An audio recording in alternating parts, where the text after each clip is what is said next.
ద్వితీయోపదేశ కాండము.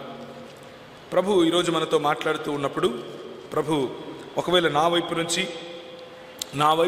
నా మాటలతో మీరు ఏకీభవించకపోతే పర్వాలేదు, దానితో ఇబ్బంది ఏమీ లేదు. కానీ ప్రభు వాక్యంలో నుంచి మనం ఏదైనా నేర్చుకుంటున్న సమయంలో ప్రభువు నాతో ఏమైనా మాట్లాడుతున్నాడా అని మన మనస్సులను కొంచెము తెరిచి చూసే అవకాశం, కొంచెం తెరిచి వినే ఒక మంచి ప్రయత్నం చేసే ప్రయత్నం చేద్దాము.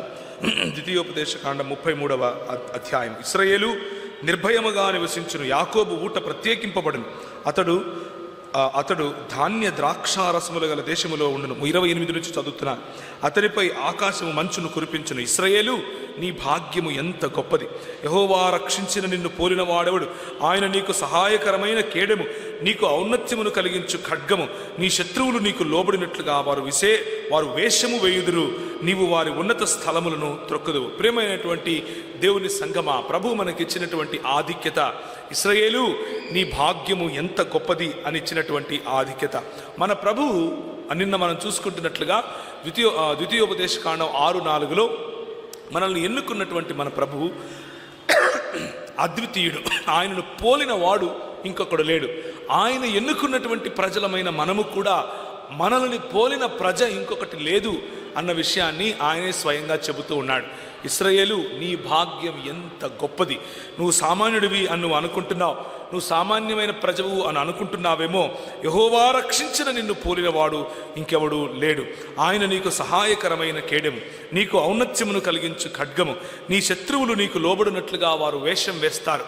ప్రభువు మనకు పక్షముగా ఉండి పోరాడిన సమయంలో, ప్రభువు మనకు పక్షముగా ఉండి మనకు కావలసిన ప్రతి అవసరతను తీర్చిన సమయంలో, ప్రభువు మనకు పక్షముగా ఉండి మన సమాజానికి ఆయన మకుటమై కేడమై నడిపిస్తున్న సమయంలో, సమాజంలో చాలామంది మన శత్రువులు మనల్ని, మన ఎదుగుదలను, మన ప్రోత్సాహాన్ని మనం ముందుకు వెళుతూ ఉంటే చూడలేనటువంటి కళ్ళు గలవారు, వారు దాన్ని చూసి సంకుచిత హృదయంతో, జలసితో, లేకపోతే వారి కడుపు మంటతో వారు కేవలము వేషాలు వేస్తారు. నిన్ను ప్రేమించినట్లు వేషాలు వేస్తారు, నిన్ను గౌరవించినట్లు వేషాలు వేస్తారు, నిన్ను ఆదరించినట్లు, నీతో ఏకీభవించినట్లు వేషాలు వేస్తారు. కానీ ప్రభువు ఇచ్చినటువంటి మాట ఏమిటి అని అంటే, నీవు వారి ఉన్నత స్థలములను త్రొక్కుదువు అన్నటువంటి మాట. ఈరోజు సాయంకాలము కొన్ని విషయాలను మనం చూస్తాం. వారి ఉన్నత స్థలములను త్రొక్కే స్థితిలో ఉండాల్సిన మనం, వారి ఉన్నత స్థలములను నీరుగార్చే స్థితిలో ఉండాల్సిన మనం, దేవుడిచ్చినటువంటి బాధ్యతను విస్మరించి, ఒకవేళ రివైవల్ అంటే ఉజ్జీవము లేని నిర్జీవ స్థితిలో సంఘముగా ఒకవేళ మనం కట్టబడి ఉంటే, ఈరోజు మనము కొన్ని నిమిషాలు మనల్ని మనం బేరీజు వేసుకోవలసిన సమయం కనుక నేను మీ ముందు కొన్ని విషయాలను పంచుకునే ప్రయత్నం చేస్తాను. ఆమోసు గ్రంథంలో నుంచి మళ్ళీ ఒక్కసారి మనం చదువుకున్నటువంటి వాక్య భాగాన్ని కనుక చూసినట్లయితే, ఆమోసు గ్రంథము 5వ అధ్యాయం, అందులో మనం చదివినటువంటి వాక్య భాగము, ఇశ్రాయేలు నీ భాగ్యం ఎంత గొప్పది అని మాట్లాడినటువంటి ప్రభువే ఇశ్రాయేలుతో కొద్దిగా అంత్య భాగంలో, లేకపోతే ద్వితీయోపదేశ కాండం అయిపోయిన తర్వాత ఆమోసు గ్రంథం వచ్చే వరకు వారి పరిస్థితి ఎలా ఉంది అన్నది మీకు చూపించే ప్రయత్నం చేస్తున్నాను. ఎందుకు అనంటే, వెలుగు చూపించకుండా మీకు చీకటి గురించి చెబితే చీకటి అలవాటైపోయింది కాబట్టి చీకటే వెలుగు అని అనుకునే ప్రమాదం ఉంది కదా. కనుక ముందు వెలుగును చూపించాను. మనల్ని ఎన్నుకున్నటువంటి ప్రభువు ఎంత అద్వితీయుడో, మనల్ని ఎన్నుకున్నటువంటి ప్రభువుకు ఉన్నటువంటి ఔన్నత్యం ఎంత గొప్పదో, ఆయన ఎన్నుకున్నటువంటి ప్రజలు కూడా అంతే ఔన్నత్యము గల, అంతే అద్వితీయమైన, మనల్ని పోలిన ఇంకొక సమాజము లేని వారముగా మనం ఉన్నాం అన్న విషయాన్ని గుర్తు చేస్తూ, ఇప్పుడు అదే సమాజానికి పట్టిన దుర్గతి ఏమిటి, మనకు నిర్జీవమైనటువంటి పరిస్థితి రావడానికి గల కారణం ఏమిటి అన్న విషయాలు మరి నేను మీకు ప్రస్తావించే ప్రయత్నం చేస్తున్నాను. ఇశ్రాయేలుతో యెహోవా సెలవిచ్చినదేమనగా, నన్ను ఆశ్రయించుడి, నన్ను ఆశ్రయించిన ఎడల మీరు బ్రతుకుదురు. బేతేలును ఆశ్రయింపకుడి, గిల్గాలులో ప్రవేశింపకుడి, బెయర్షబాకు వెళ్ళకుడి. గిల్గాలు అవశ్యముగా చెరపట్టబడిపోవును, బేతేలు శూన్యమగును. యెహోవాను ఆశ్రయించుడి, అప్పుడు మీరు బ్రతుకుదురు. Why God is categorically saying, why God is negatively showing up what you believe in and వెరాస్ what the calling for you to believe is. నిన్ను పిలిచినటువంటి ప్రభువు, నీకిచ్చిన పిలుపులో ఔన్నత్యమును చెప్పినటువంటి ప్రభువు, నీకు సమాజముగా ఇచ్చిన ఔన్నత్యమును గుర్తు చేసినటువంటి ప్రభువు, ఇప్పుడు అదే ప్రభువు ఏమంటున్నాడు అనంటే, మీరు ఆశ్రయించేటటువంటివి మిమ్మల్ని నాశనము చేస్తాయి అని చెప్తున్నాడు. మీరు ఏవైతే ఆశ్రయిస్తున్నారో అవి మీకు నాశనమే. ఆ ఆశ్రయపురములు అనుకున్నట్టున్నవి కూడా కాలిపోతాయి, దహించి వేయబడతాయి. ఎందుకు అనంటే, మీరు ఆశ్రయించవలసినది నన్ను ఆశ్రయిస్తే బ్రతుకుతారు, నన్ను ఆశ్రయించకపోతే కాలి చస్తారు అని చెప్తున్నాడు. ఈయన హైదరాబాద్ నుంచి పిలిస్తే కారు వేసుకొని వచ్చి కాలిపోతారు, చచ్చిపోతారు అని చెప్తున్నాడు ఏంటినా అని అంటారా? రివైవల్ అని బోర్డు పెట్టి అన్ని అగ్గి పెట్టుకున్నారు. మీరు, నేనేం చేయలేదు. పెట్టారా లేదా? మీరేనా అగ్గి మీరు వేసుకున్నారు. ఇంకా మీరు అగ్గి గురించి మీరు మాట్లాడకపోతే ఎట్లా? అందుకనే మాట్లాడుతున్నా. ఇశ్రాయేలుతో యెహోవా సెలవిచ్చిన మాట ఏమిటి అనంటే, ఈనాటి ఇశ్రాయేలు, ఆయన ఎన్నుకున్నటువంటి ప్రజలు, ఆయన మిమ్మల్ని తాకితే నాకు అనుగుడ్డు తాకినట్లు అని చెప్పినటువంటి ప్రజలు, యెహోవాను హత్తుకొని నాకు జనులవుదురు అని చెప్పినటువంటి జకర్యా గ్రంథములో 2వ అధ్యాయంలో చెప్పినటువంటి ప్రజలు, ఆ ప్రజల ఆలోచన స్థితిగతులు ఎలా ఉన్నాయి అన్న విషయాన్ని మీకు చెప్పి తీరాలి కనుక చెప్పే ప్రయత్నం చేస్తున్నాను. మొట్టమొదటిగా యెహోవా దేవుడు ఏమంటున్నాడు అనంటే, బేతేలును ఆశ్రయించకుడి అని అంటున్నాడు. ఏంటి బేతేలు అనంటే, మరి పాత నిబంధన కాలంలో బేతేలు అన్నది మొట్టమొదటిసారిగా అబ్రహాము వచ్చి ప్రార్థించినటువంటి, లేకపోతే అబ్రహాము వచ్చి ఇది దేవుని మందిరము అని పిలిచినటువంటి స్థలము. దాని తరువాత అబ్రహాము కుమారుడైనటువంటి, లేకపోతే ఆయన మనవడైనటువంటి యాకోబు పడుకొని నిద్రపోవచ్చుండగా మన ప్రభు అయినటువంటి యేసు క్రీస్తు యెహోవా వలె, యెహోవాను నేనే యెహోవాను అనుకుంటూ ఆయనకు దర్శనమిచ్చినటువంటి స్థలము. ఇది నిజముగా దేవుని మందిరము, ఇది పరిశుద్ధ స్థలము అని ఆలోచించి తన క్రింద పెట్టుకున్నటువంటి రాయిని తీసి దానిపైన ఆముదము లేకపోతే నూనె పోసి ఇది బేతేల్, ఎల్ బేతేల్ అని పేరు పెట్టాడు. ది హౌస్ ఆఫ్ గాడ్ అని పేరు పెట్టాడు.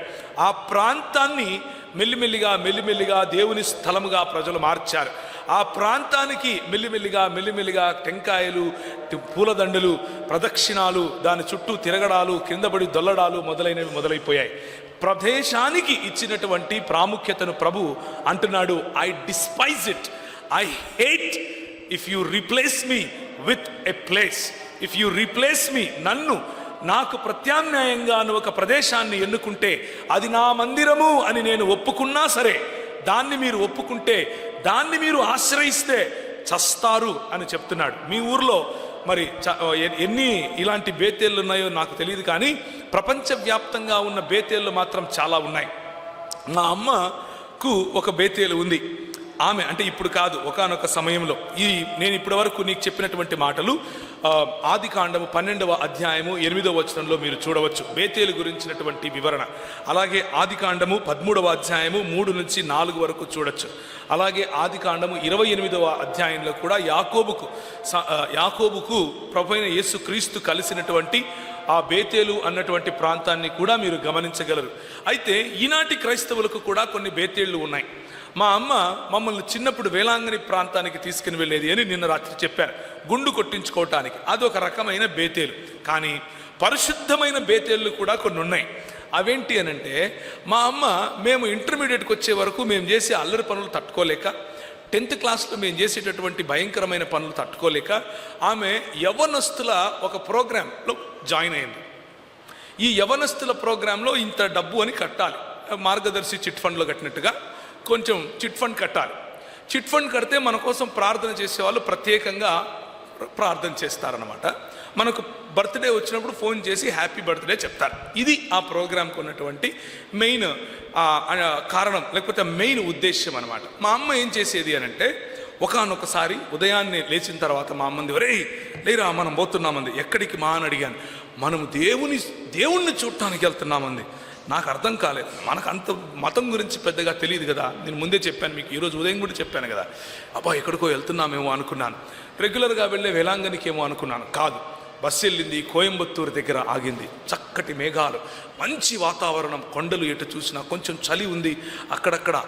మంచి క్యాంపస్, ఆ క్యాంపస్లో పిల్లలు ఒకవైపు చదువుకుంటున్నారు, ఇంకొక వైపు బ్రహ్మాండంగా ఒక మందిరం కట్టబడింది. అక్కడ ఒక కోనేరు కూడా ఉంది. ఆ కోనేరులో దిగితే స్వస్థత వస్తుందని చెప్పారు. మా అమ్మ వచ్చింది. మా అమ్మ వచ్చి అక్కడ చుట్టూ ప్రదక్షిణాలు చేసి 2 టెంకాయలు కొట్టి కోనేరులో దిగుదాము అని డిసైడ్ అయిపోయింది. మేము వెళ్ళంగానే తెలుగులో మాట్లాడటానికి మా దగ్గరికి ప్రజలు వచ్చారు, తెలుగులో ప్రార్థన చేశారు, మమ్మల్ని చాలా కౌగిలించుకున్నారు, మమ్మల్ని ఆలింగనం చేసుకున్నారు. మాకు చాలా సంతోషమైంది. మా అమ్మ ఒక కోడి కొనింది, కోడి అక్కడ కోసాం, కోడి వండుకొని తిన్నాం, బేతేలును దర్శించుకున్నాం. ఇది మేము దర్శించుకున్న బేతేలు. హైదరాబాద్లో రీసెంట్గా ఇంకొక బేతేలు వచ్చింది, ఒక 10 ఏళ్ల క్రితం. ఆ బేతేలంట గవర్నమెంట్ భూమిని కూడా కబ్జా చేసుకున్న బేతేలంట.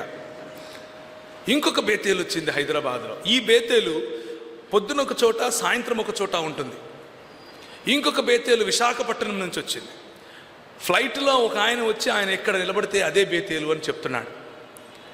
బేతేలు బేతేలు ఎక్కడ చూసినా దేవుని మందిరం, పరిశుద్ధ స్థలం. తీర్థయాత్రలకు పోయినట్లు ప్రజలు, క్రైస్తవులు కూడా తీర్థయాత్రలకు పోతున్నారు. పొద్దున ఒక తీర్థయాత్ర, మధ్యాహ్నం ఒక తీర్థయాత్ర, సాయంత్రం ఒక తీర్థయాత్ర. ప్రార్థన మందిరముగా పిలువబడినటువంటి ఇలాంటి సంఘాలు, వేల కొలది సంఘాలు, చెమటను రక్తమును చెమటగా ఓర్చి కట్టినటువంటి సంఘాలు, పునాదులలో మీ పట్ల బాధ్యత కలిగినటువంటి సంఘాలు, మీ పట్ల, మీ కుటుంబాల పట్ల, మీ వంశాల పట్ల మిమ్మల్ని పెంచాలి, మిమ్మల్ని పోషించాలి అన్నటువంటి బాధ్యత కలిగి మీ కొరకు ప్రార్థించేటటువంటి సంఘాలు, సంఘ నాయకులు, వీరందరూ చేస్తున్నటువంటిది ఒకెత్తు. కానీ ఒక ఆయన ఇంకొక కొత్త బేతేలు తీసుకొని వచ్చాడు. ఆ బేతేలు ఏంటంటే మీరు ఎక్కడికి కదలాల్సిన అవసరం లేదు. కర్నూలు పట్టణంలో దగ్గరికి వెళ్తే ఒక పెద్ద సినిమా ఉంటుంది. పొద్దున్నే మీరు సినిమాలోకి వెళ్ళంగానే బేతేలు కనిపిస్తుంది. ఆ సినిమాలో యాక్టరు, హీరోయిన్ అంతా ఒకరే. మీరు చేయాల్సిందల్లా ఏం లేదు, స్వామి నా పాపాలు ఒప్పుకుంటున్నానని ప్రదక్షిణాలు చేసి చెంపలేసుకుని ఇంటికి వెళ్ళిపోవడమే. బేతేలును ఆశ్రయించకుడి, చస్తారు. నేను చెప్పట్లేదు, స్వయంగా బేతేలు ప్రభు అయినటువంటి యెహోవా చెబుతున్నాడు. ఇశ్రాయేలీలతో యెహోవా సెలవిచ్చున్నదేమనగా, నన్ను ఆశ్రయించండి, నా మందిరము అని చెప్పుకొని కట్టే ప్రదేశాలలో పరిశుద్ధత లేదు. ప్రదేశాలకు నేను కట్టుబడి ఉండేవాడిని కాను. మానవుడు నిర్మించినటువంటి ప్రదేశాలలో, మానవుడు నిర్మించినటువంటి మందిరాలలో, మానవుడు నిర్మించినటువంటి ఆలయాలలో నేను ఉంటాను అని మీరు అనుకుంటే మీరు ఇంకా శ్రేయలు, నీ భాగ్యం ఎంత గొప్పది అనే స్థాయికి రాలేదు బహుశా అని ప్రభు మనకు గుర్తు చేస్తున్నాడు. మొట్టమొదటిది బేతేలును ఆశ్రయించకుడు. రెండవది గిల్గాలులో ప్రవేశించకుడి. గిల్గాలు అన్నది కూడా యెహోషువ పుస్తకంలో మీరు చూస్తారు. యెహోషువతో పాటు ఏం జరిగింది అని అంటే ఇప్పుడు వాక్యము తీసి చదివిస్తే సమయం అవుతుంది కదా, కాబట్టి రెఫరెన్స్ ఇస్తాను, మీరు ఇంటికి వెళ్ళిన తర్వాత చదువుకోండి, బైబిల్ తెరిచిన తర్వాత మీ ఇళ్ళలో. ఈ గిల్గాలు అన్నది ఏం జరిగింది అని అంటే, మరి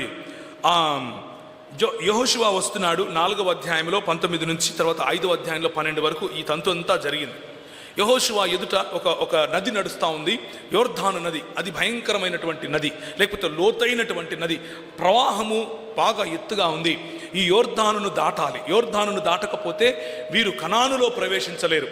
అటువంటి పరిస్థితిలో నాయకుడైనటువంటి, లేకపోతే అప్పుడప్పుడే నాయకత్వమును తీసుకున్నటువంటి యెహోషువ మోషేను పోలి నడవాలి అని ప్రభు ఇచ్చినటువంటి పిలుపును పూని ఆయన నిబంధన మందసాన్ని ఆయన చేతపుచ్చుకొని ఒక బూరల ధ్వనులను తీసుకుని ముందు నడుచుకుంటూ వెళ్ళి, మరి మీ మోకాలు నీటి వరకు, మోకాలి అంచుల వరకు రాక మునుపే మీ గాయకులు, అలాగే యాజకులు, అలాగే లేవీయులు మొదలైన వారు ముందు నడుస్తూ ఉంటే పారేటటువంటి ఈ నది ఆగిపోతుంది అని చెప్పాడు.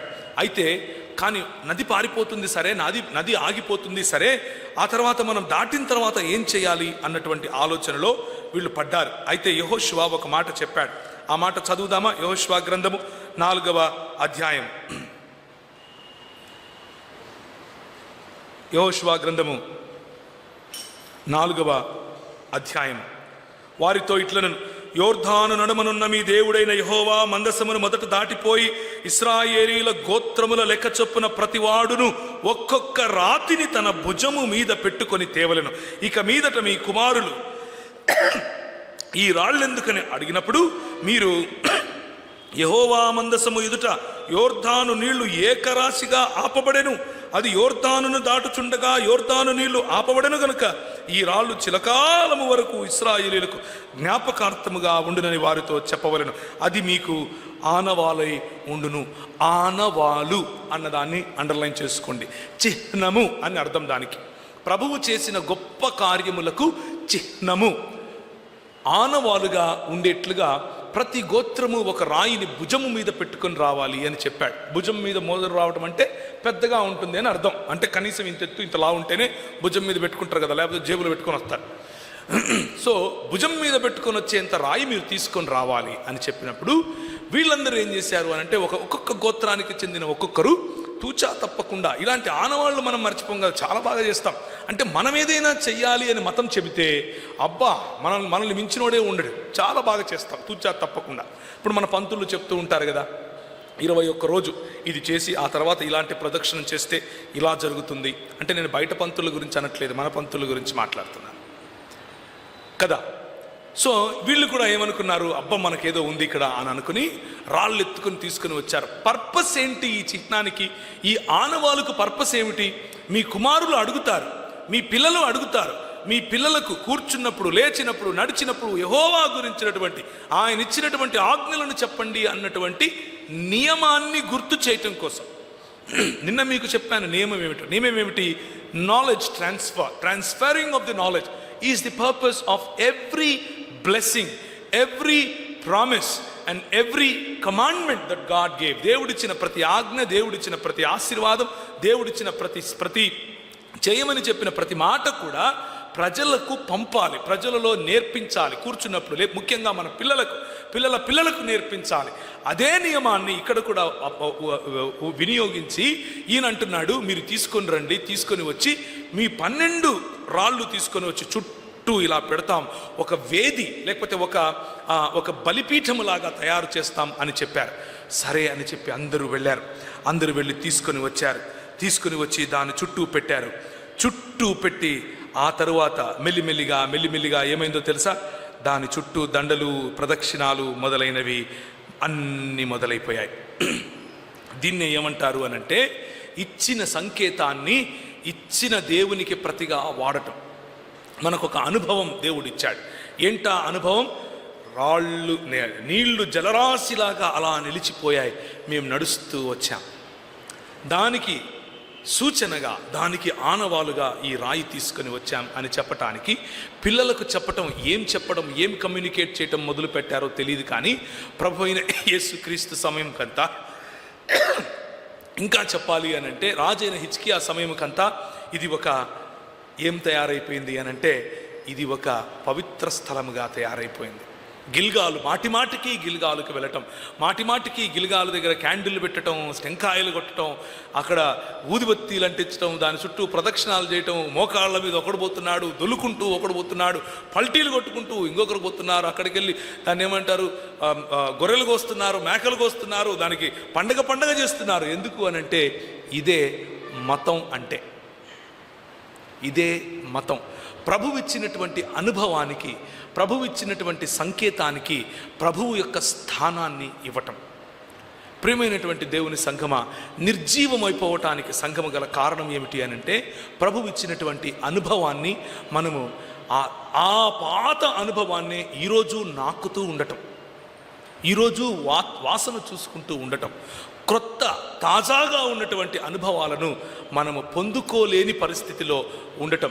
అనుభవం మనల్ని ప్రభు వద్దకు నడిపించాలి, కానీ అనుభవం వరకే ఆపకూడదు. ఇంకొక మాట కూడా ఇక్కడ నేను మీకు పరిచయం చేసే ప్రయత్నం చేస్తాను.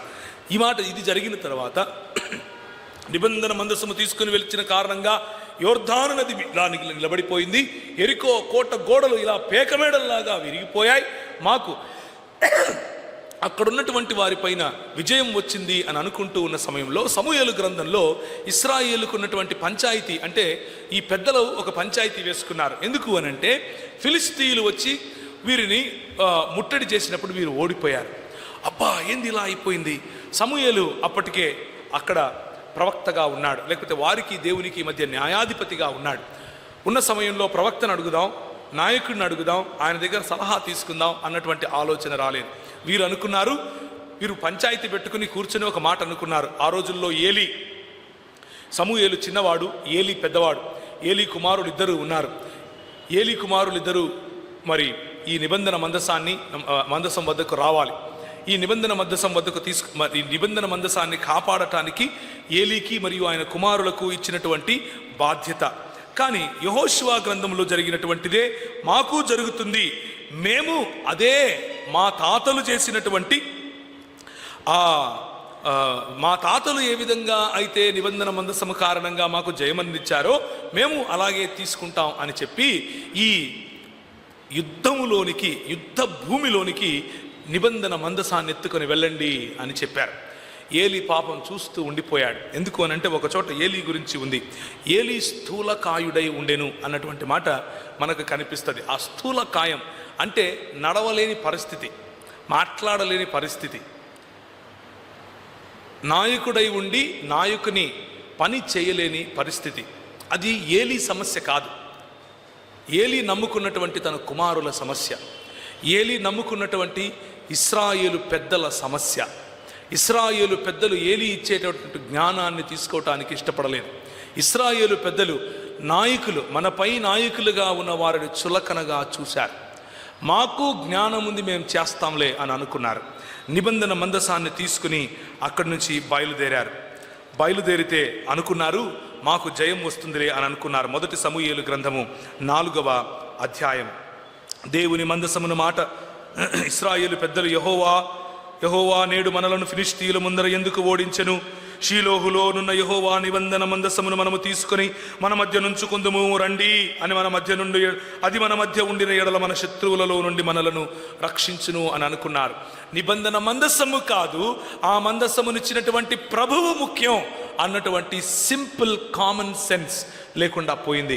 ఈ సంకేతము కాదు, సంకేతమునకు ప్రభు అయిన ప్రభు మనకు ముఖ్యం అన్నటువంటి ఇశ్రాయేలు నీ భాగ్యం ఎంత గొప్పది అన్నటువంటి స్థాయిని మర్చిపోయి దేవుడిచ్చినటువంటి ఆనవాళ్లలో, దేవుడిచ్చినటువంటి సంకేతాలలో విజయాన్ని వెతుక్కుంటున్నారు. తావిత్తులు కట్టుకున్నట్లు, వాగ్దానాలు ఎత్తుకున్నట్లు, ఇంకా ఎన్నో ఉన్నాయి ఇలాంటి ఆచారాలు మన సంఘాల్లో. దేవుడిచ్చినటువంటి మంచి పద్ధతులను, దేవుడిచ్చినటువంటి మంచి ఒకానొక సమయంలో ఉపయోగపడేలా ఇచ్చినటువంటి అనుభవాన్ని, క్రొత్త తాజా అనుభవం వైపుకు మనం వెళ్ళగలము. ఆయన తాజాగా ఉండే దేవుడు అన్న విషయం మర్చిపోయి పాత అనుభవాలలోకే ఇంకా నేను అక్కడే బ్రతుకుతాను అనుకునేటటువంటి క్రైస్తవ సంఘాలు, క్రైస్తవ సంఘ నాయకులు, క్రైస్తవ సంఘ పెద్దలు, క్రైస్తవ సంఘ యూత్ ఈరోజు కూడా ఉంది. కనుకనే మీరు అగ్గేసుకున్నారు. నేను అగ్గి గురించి మాట్లాడుతున్నాను. దేవుని వాక్యంలో అయ్యో మహాసురుడగు ఆ దేవుని చేతిలో నుండి మనల్ని ఎవడు విడిపించగలరు అని ఫిలిష్తీయులు అనుకుంటున్నారు. వాళ్ళ మధ్యలో నిబంధన మందసం వచ్చిందట. కానీ 11వ వచనంలో 4వ అధ్యాయం మొదటి సమూయేలు, దేవుని మందసము పట్టబడెను. People of God lost even that small hope. గిల్గాలును ఆశ్రయించకుడి. గిల్గాలును ఆశ్రయిస్తే చస్తారు. అర్థమవ్వలేదు ఇంకా. వీళ్ళు అనుకున్నారు అనుభవం ఉంది, అనుభవంలో వెళ్ళాలి. మోషేకు ఒక అనుభవం ఇచ్చాడు, అలాగే యెహోషువకు అనుభవం ఇచ్చాడు. అదే అనుభవాన్ని మేము మళ్ళీ చేశామంటే మాకు ఇస్తాడు. ఒకానొక సమయంలో ఒక అన్నున్నాడు, దేవుని సేవకుడు. ఆయన ప్రార్థన చేస్తూ ఉంటే దేవుడు స్వయంగా వచ్చి మాట్లాడాడు. నేను ప్రార్థన చేస్తాను, నాతో దేవుడు ఫోన్లో మాట్లాడాలి, అప్పుడే నేను పరిచర్యకు పోతాను. కనెక్షన్ కనిపిస్తుందా? ఎవరికో కలిగిన అనుభవం మీద నా ఇల్లు నేను కట్టుకుంటాను, ఎవరికో కలిగినటువంటి అనుభవం మీద నా సంఘము నేను కట్టుకుంటాను అన్నటువంటి దౌర్భాగ్యపు ఆలోచన ఈ రోజుకు కూడా మన మధ్యలో ఉంది. ఇశ్రాయేలు నీ భాగ్యము ఎంత గొప్పది. యెహోవా ఏర్పరచుకున్న, యెహోవా రక్షించుకున్న నిన్ను పోలినవాడు ఎవడు? కానీ ఏలీ 90 ఏండ్ల వాడై ఉండెను. అతనికి దృష్టి మందగిలినందున అతని కండ్లు కానరాక ఉండెను. 18వ వచనం, దేవుని మందసమును మాట అతడు పలుకగానే ఏలీ ద్వారము దగ్గరనున్న పీఠము మీద నుండి వెనుకకు పడి మెడ విరిగి చనిపోయాను. మనం తీసుకునే నిర్ణయాలు పాతకాలపు అప్పుడెప్పుడో జరిగినటువంటి అనుభవం మీదే నేను ఇంకా నా నిర్ణయాలను చేస్తాను అని అంటే మన నాయకులను కోల్పోతాం, మన కాపరులను కోల్పోతాం, వారికి ఉన్నటువంటి శ్రేష్టతను విస్మరిస్తాం, వారికి ఉన్నటువంటి శ్రేష్టతను తక్కువ చేసి చూస్తాం. ఎందుకు అనంటే నీకేం తెలుసు, మాకు తెలీదా, ముసలిని వినో కూర్చోకపోయినావా ఒక పక్క అంటాం. ఎందుకంటాము తెలుసా? ఎవరో వేరే వాళ్ళు చెప్పినటువంటి అనుభవం, ఆ అనుభవమే నాకు ఈరోజు ఉంది అనుకుంటున్నటువంటి ఆలోచన. ఆ తరువాత 21వ వచనంలో, దేవుని మందసము పట్టబడినదందున సంగతి తమ మామయు పెనిమిటియు చనిపోయిన సంగతి తెలుసుకొని ప్రభావము ఇశ్రాయేలీయులలో నుండి పోయినని చెప్పి తన బిడ్డకు ఇకాబోతు అని పేరు పెట్టింది. ఎవరైనా మీ పిల్లలకు ఆనంద్ అని పేరు పెడతారు, సంతోష్ అని పేరు పెడతారు, లేకపోతే ఇంకా ఏం పెడతారు, గ్రేస్ అని పెడతారు, కృప అని పిలుచుకుంటారు. ఒరే ఇకబోదు అని పిలుస్తారా ఎవరన్నా? ప్రభావం పోయింది.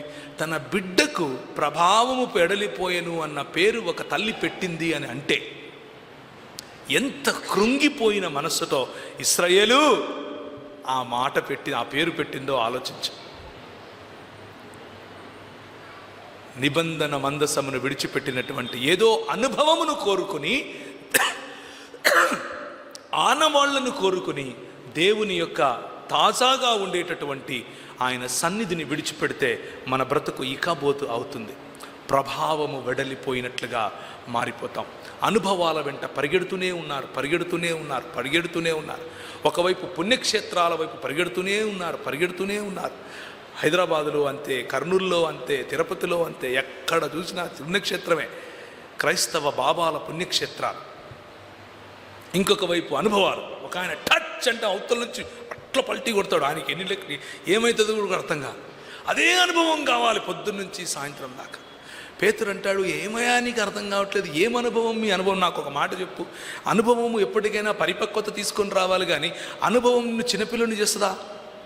అనుభవం అంటున్నావు. అనుభవం ఎప్పటికైనా పరిపక్వత, అనుభవం నిన్ను పెద్ద చేయాలి, అనుభవం నిన్ను ప్రౌఢ దశలోనికి తీసుకుని వెళ్ళాలి, అనుభవం నిన్ను దేవుని వైపుకు నడిపింపేలా చేయాలి, అనుభవం నిన్ను వాక్యం వైపుకు నడిపింప చేయాలి. పేతురు రాసిన పత్రికలో పేతురు అంటాడు ఒక మాట, చక్కటి మాట, 3వ వచనం,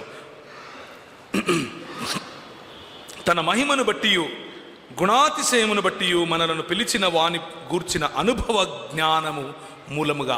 అనుభవముతో కూడిన జ్ఞానము. ఈ అనుభవముతో కూడిన జ్ఞానం ఏం చేస్తుంది అని అంటే, ఏమాత్రము జ్ఞాన సమోపార్జన చేయనటువంటి అనుభవము మనల్ని పరిపక్వత వైపుకు తీసుకుని వెళ్లకుండా చిన్నపిల్లలుగా, ఆత్మీయ మరుగుజ్జులుగా తయారు చేస్తుంది. కేవలము జ్ఞానమును మాత్రమే సంపాదించుకొని అనుభవమును కోల్పోతే మన తలకాయలు ఇంతలా ఉంటాయి, ఒళ్ళు మాత్రం ఇలా ఉంటుంది. రెండిట్లో ఏది చేసినా సమస్య. అందుకనే అనుభవముతో కూడిన జ్ఞానము కావాలి అని పేతురు చాలా స్పష్టంగా చెప్తున్నాడు. ఎందుకు ఆ మాట చెప్తున్నాడు అనంటే, కాబట్టి 12వ వచనం, కాబట్టి మీరు ఈ సంగతులను తెలుసుకుని మీరు అంగీకరించిన సత్యమందు స్థిరపరచి ఉన్న వీటిని గురించి ఎల్లప్పుడూ మీకు జ్ఞాపకము చేయుటకు సిద్ధముగా ఉన్నాను. నేను మృతి పొందిన తర్వాత కూడా మీరు నిత్యము వీటిని జ్ఞాపకము చేసుకున్నట్లు జాగ్రత్త చేస్తున్నాను. ఎందుకు జాగ్రత్త చేస్తున్నాను మీరు అనుభవ జ్ఞానం గురించి అంటే, పేతురు అంటున్నాడు 16వ వచనం, ఏలయనగా చమత్కారముగా కల్పించిన కథలను అనుసరించి మన ప్రభు అయిన యేసుక్రీస్తు యొక్క శక్తిని, ఆయన రాకడను మేము మీకు తెలుపలేదు, కానీ ఆయన మహత్యమును మేము కనులారా చూచిన వారమై తెలిపితే. ఎప్పుడు చూశాడు ఈయన కనులారా? పేతురు, యాకోబు, యోహాను మరియు ఆంద్రియను తీసుకుని ప్రభు అయిన యేసుక్రీస్తు ఒకానొక సమయంలో ఒక గుట్ట మీదికి లేదా ఒక కొండ మీదికి వెళ్ళాడు. దాన్ని రూపాంతర కొండ అని అంటాం, అవునా కాదా? ఆ కొండను గురించి, ఈయన నా ప్రియ కుమారుడు, ఈయన యందు నేను ఆనందించుచున్నాను అను శబ్దమును మహాదివ్య పర్వతము నుండి ఆయన యుద్ధకు వచ్చినప్పుడు, మహాదివ్య మహిమ నుండి ఆయన యుద్ధకు వచ్చినప్పుడు తండ్రి అయిన దేవుని వలన ఘనతయు మహిమయు ఆయన పొందగా మేము చూశాం. ఆయన రూపాంతరము చెందాడు. అందులో ఒక మాట ఉంటుంది, లోకమందు ఏ చాకలియు అంత చలవగా చేయలేడు అన్నటువంటి మాట మార్కు సువార్తలో ఉంటుంది. ప్రభు అయిన యేసు అంత తేజోమయుడైపోయాడు. ఆయన దగ్గరికి ఏలియా మరియు మోషే వచ్చారు. వాళ్ళతో మాట్లాడుతున్నాడు. వాళ్ళతో చూసి మాట్లాడుతూ ఉంటే ఈయన చూశాడు, అయ్యా ఇది బాగుంది, అబ్బా ఈ అనుభవం ఎంత బాగుంది, అంతా మహిమే తెల్లగుంది.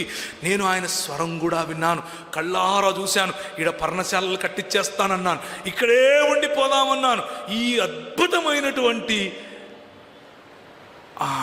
అనుభవం భలే ఉంది అన్నాడు. కానీ అదే పేతురు ఏమంటున్నాడో తెలుసా? మేము ఆ పరిశుద్ధ పర్వతము మీద ఆయనతో కూడా ఉండిన వారమై ఆ శబ్దము ఆకాశము నుండి రాగా వింటిమి.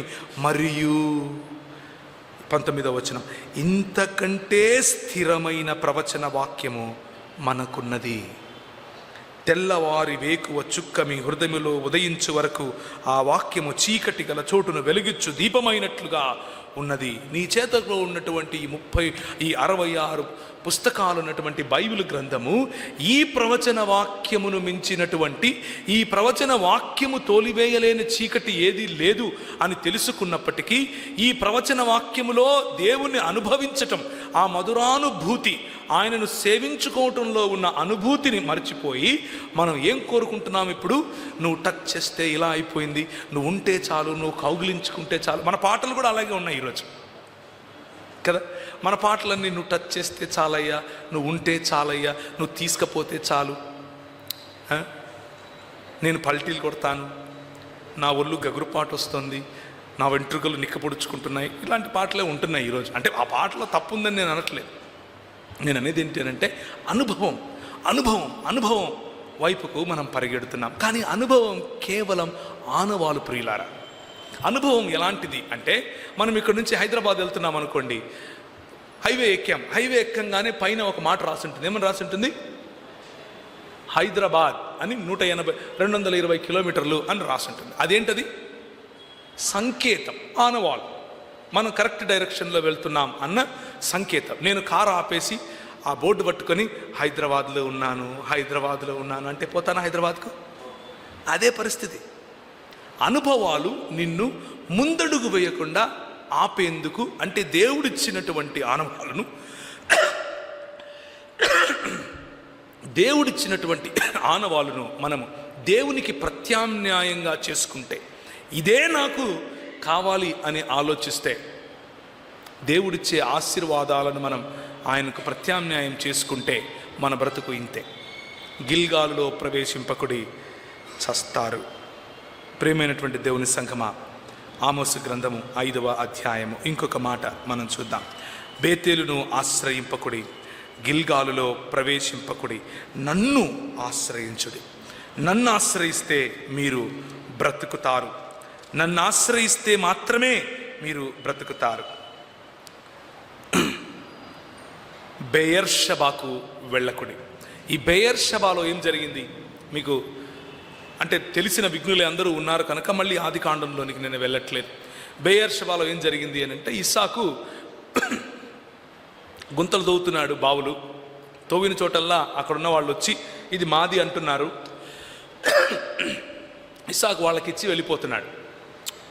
ఈయన ఎక్కడ తవ్వినా నీళ్లు పడుతున్నాయి అన్నది అర్థమైపోయి బెయర్షబా అన్న ప్రాంతానికి వచ్చిన తర్వాత చుట్టుపక్కల ఉన్న వాళ్ళు ఆయన దగ్గరికి వచ్చి ఒక సంధి చేసుకున్నారు. ఏంటి ఆ సంధి అని అంటే, నేను మీ జోలికి రాను, నువ్వు నా జోలికి రావద్దు, నీ పరిధుల్లో నువ్వుండు, నా పరిధుల్లో నేను ఉంటాను, ఈ బావులు నీవి, ఇక నీ బావులు మేము కొల్లగొట్టము, నీ బావుల్లో నుంచి అంతేగాని నీ పక్కన దేవుడు ఉన్నాడని మాకు అర్థమైపోయింది, నీతో పెట్టుకుంటే మేము దుంపనాశనం అవుతామని కూడా అర్థమైంది, మీ జోలికి రాము అని అన్నారు. ఇది ఏంటి అనంటే లోకముతో సంఘము చేసుకునే ఒడంబడిక. క్రైస్తవ సంఘాలు ఎంతమంది నిహుష్టాన్లు మనకు లేరు ఇప్పుడు. ఒక ఆయన బూట్లు వేసుకొని వచ్చి ఇట్లా ఇడిచిపెట్టి పెడితే ఆయన వాక్యం చెప్పి వచ్చినాక ఆ బూట్లు ఇట్లా తిరిగి ఉండాలా ఆయన వేసుకొని పోవడానికి. ఒక ఆయన కోట్ ఇప్పి ఇట్లా వేస్తే పట్టుకోవడానికి 3 ఉండాలా. నిహుష్టాన్లను తయారు చేసుకుంటున్నాం మనం. హిజ్కియాలను ప్రభువు లేపుతాడు, నిహుష్టాన్లను చిన్నాభిన్నం చేస్తాడు. కానీ మన పరిస్థితి ఏంటి అన్నదే ప్రశ్న. మనం చేయవలసిందేమిటి?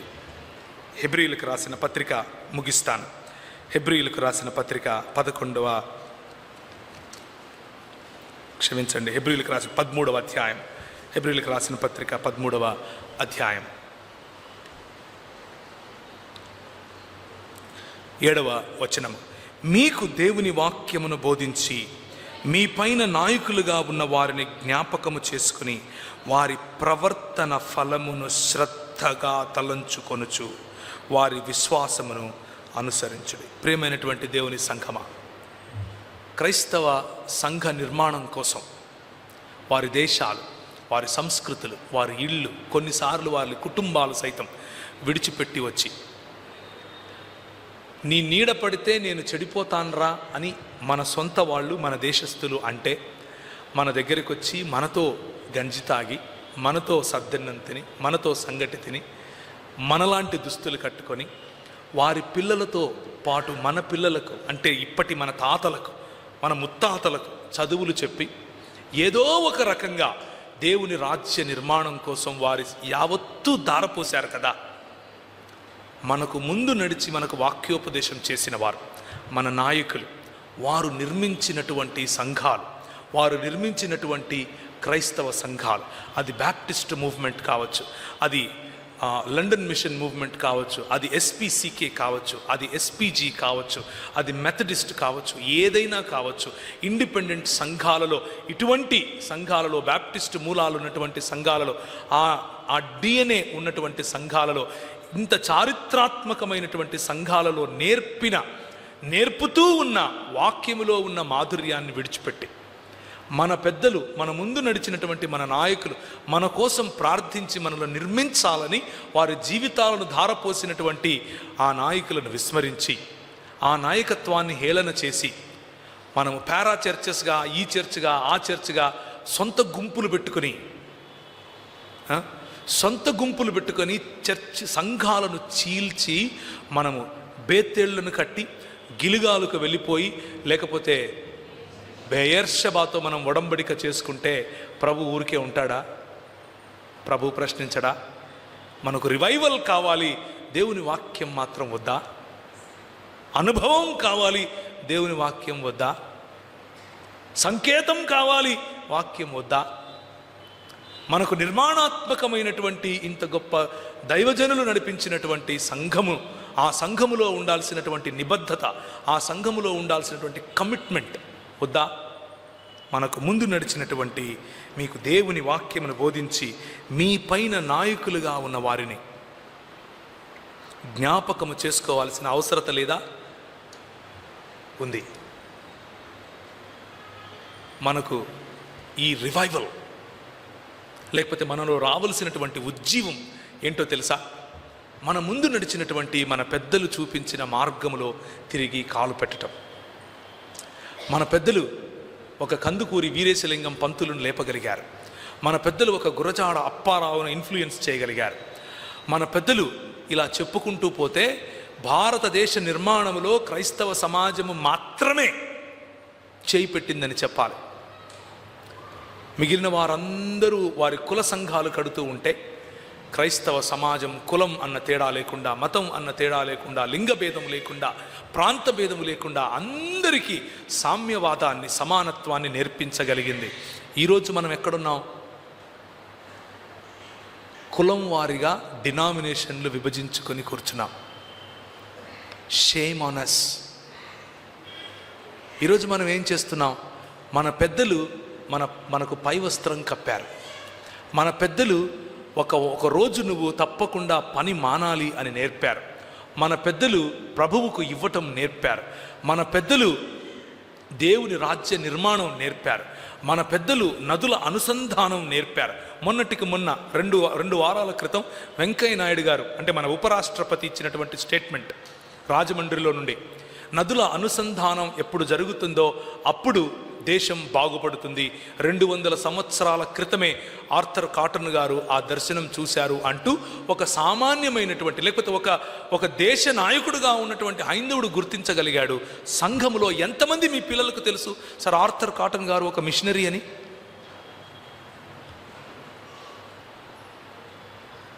Shame on us. ఆ ఆర్థర్ కాటన్ గారు చేసినటువంటి పని దేశ నిర్మాణం. మన పెద్దలు చేసినటువంటి పని దేశ నిర్మాణం. సిపి బ్రౌన్ గారు చేసినటువంటి పని, కడపలో ఆయన పేరు మీద కట్టినటువంటి గ్రంథాలయం దేశ నిర్మాణం. చెడ్డీలు వేసుకోవాలా వద్దా అని వీళ్ళు డిబేట్లు పెట్టుకుంటూ ఉంటే స్త్రీలను పురుషులను పక్క పక్కన కూర్చొని పెట్టి మనోళ్ళు చదువు చెప్పారు. అది క్రైస్తవ సమాజం, అది ఉజ్జీవం.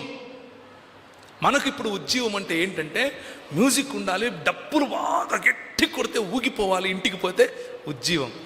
అది అరగంట ఉంటుంది. అది ఎలాంటిదంటే ఒక బస్సు వెళ్ళిపోయిన తర్వాత వెనకాల దుమ్ము వస్తుందే అలాంటిది.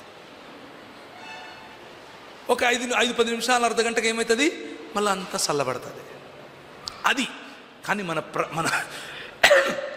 మన పెద్దలు మన ముందు నడిచి మనకు వాక్యోపదేశం చేసి ఇలాంటి సంఘాల నిర్మాణం చేసినటువంటి మన పెద్దలు బస్సు వెళ్ళిపోతే వచ్చిన దుమ్ము లాంటి వ్యాపారముతో కూడినటువంటి పరిచర్యలు చేయలేదు. ధారపోశారు, మనలను నిర్మించారు, సమాజముగా నిర్మించారు. మనకి ఈరోజు ఒక ఐడెంటిటీ ఉంది. ఎందుకు? Only because of our forefathers. మనకు ముందు నడిచినటువంటి మన పెద్దలు నేర్పిన వాక్యం, మన పెద్దలు చూపిన సేవాభావముతో కూడిన పరిచర్య. దైవజనుడా మర్చిపోకు. టచ్చులు వస్తాయి పోతాయి, డుబ్కీలు వస్తాయి పోతాయి, సంస్థలు వస్తాయి పోతాయి, క్యాంపులు వస్తాయి పోతాయి. సంఘము ఎప్పుడూ నిలబడి ఉంటుంది. సంఘము చిరస్థాయిగా ఉంటుంది. సంఘములకు లేని నిబద్ధత, సంఘము పట్ల నీకు లేని ఆ కమిట్మెంట్ వేరే ఎక్కడ పెట్టినా శుద్ధ వేస్ట్. బూడిదలో పోసిన పన్నీరు, అడవి కాచిన వెన్నెల, ఎందుకు పనికిరాదు. మహా అయితే దుమ్ము లేస్తాడు. సంఘములో నీ సమయం ఇచ్చి చూడు. సంఘమును నడిపించటానికి నీ సమయం ఇచ్చి చూడు. సంఘమునకు డైరెక్షన్ ఇవ్వటానికి నీ సమయం ఇచ్చి చూడు. సంఘములో ఉన్న యువతులను నిర్మించటానికి నీ సమయం ఇచ్చి చూడు. సంఘములో 200 సంవత్సరాల క్రితం ఇలాంటి పుల్పిట్స్ మీద నిలబడి ఎంతోమంది మాతృమూర్తులు నిలబడి మాట్లాడారు. ఎంతోమంది స్త్రీలు వాక్యం చెప్తే ప్రజలు వణికారు. ఈరోజు మనం డిబేట్ చేసుకుంటున్నాం. పూలు పెట్టుకోవాలా వద్దా, చెప్పులు వేసుకోవాలా వద్దా, చీర కట్టుకోవాలా వద్దా, ఆమె వాక్యం చెప్తే నేనెట్లా కూర్చుంటాను, ఆమె వాక్యం చెప్తే నేనెట్టింటాను.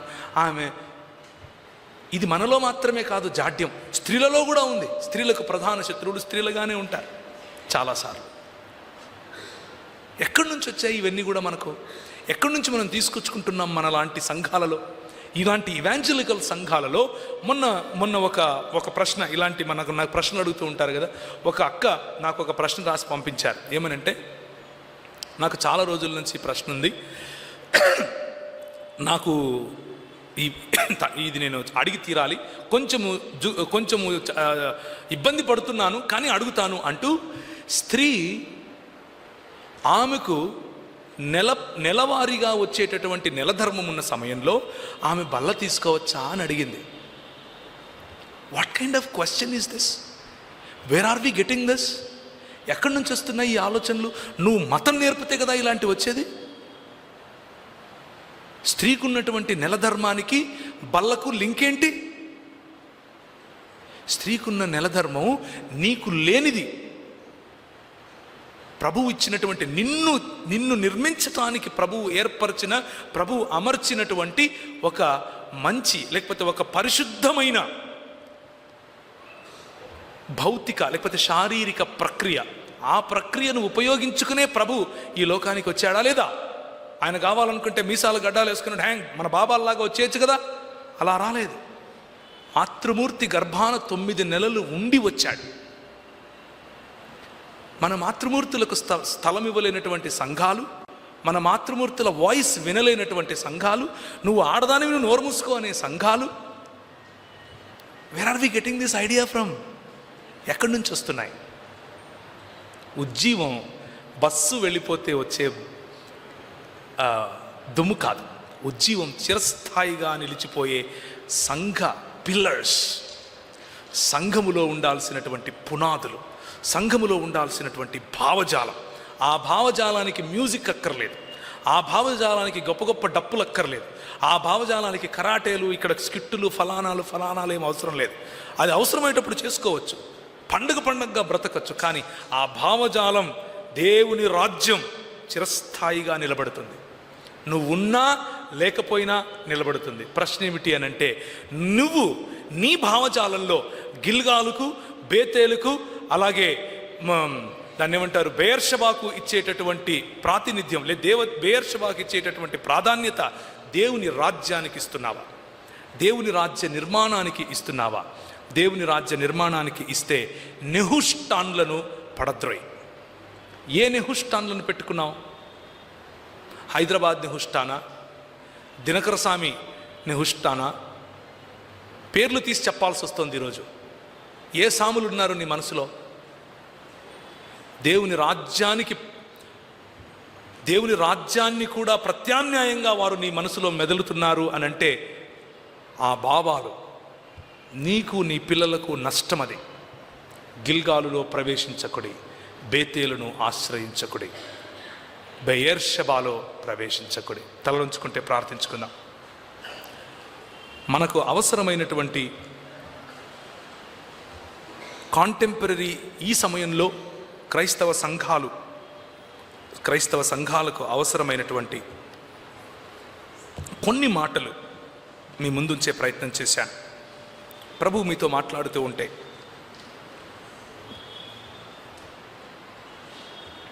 నాయకులుగా ఉన్నవారు, నాయకత్వమును కోరేవారు, స్థానిక సంఘం మీ పట్ల చేస్తున్నటువంటి పోరాటం, స్థానిక సంఘం మీకోసం చేస్తున్నటువంటి ప్రార్థన, స్థానిక సంఘం మీ కొరకు నిలబడినటువంటి తీసుకుంటున్నటువంటి స్టాండ్, స్థానిక సంఘంలో నీ బాధ్యత, స్థానిక సంఘం దేవుని బృహత్ ప్రణాళిక అయినటువంటి దేవుని రాజ్యములో చేయవలసినటువంటి పనులు, ఇవన్నీ ఒక్కసారి బేరీజు వేసుకోండి. ఎక్కడున్నాం మనం? ఇకాబోత్ ప్రభావము వెడలిపోయెను అన్నటువంటి స్థితిలో ఉన్నామా? నెహుష్టాన్లను మన హృదయాలలో పెట్టుకుని వాటి వైపు చూస్తున్నామా? బేతేలుకు పరిగెడుతున్నామా? గిల్గాలు కోసం ప్రాధేయపడుతున్నామా? లేకపోతే బెయేర్షెబా వైపుకు అంగలారుస్తున్నామా? అయ్యా మహాప్రభో నన్నొచ్చి రక్షించు అని లోకం వైపు, లోక నాయకుల వైపు చూస్తున్నామా? ప్రియమైనటువంటి దేవుని బిడ్డ, ప్రియమైనటువంటి సహోదరుడా, సహోదరి, ఈరోజు రాత్రి ఒక నిర్ణయం గనక నువ్వు చేసుకోగలిగితే, స్థానిక సంఘ నాయకులు వారు నేర్పించిన వాక్యము, వారు వేసిన పునాది పైన నీ విశ్వాసమును కట్టుకోగలిగితే, మనకు ముందు నడిచినటువంటి మన పెద్దలు చూపించిన మార్గములో నడవగలిగితే యెహోవాను ఆశ్రయించిన వారమవుతాం. యెహోవాను ఆశ్రయించుడి, మీరు బ్రతికెదరు.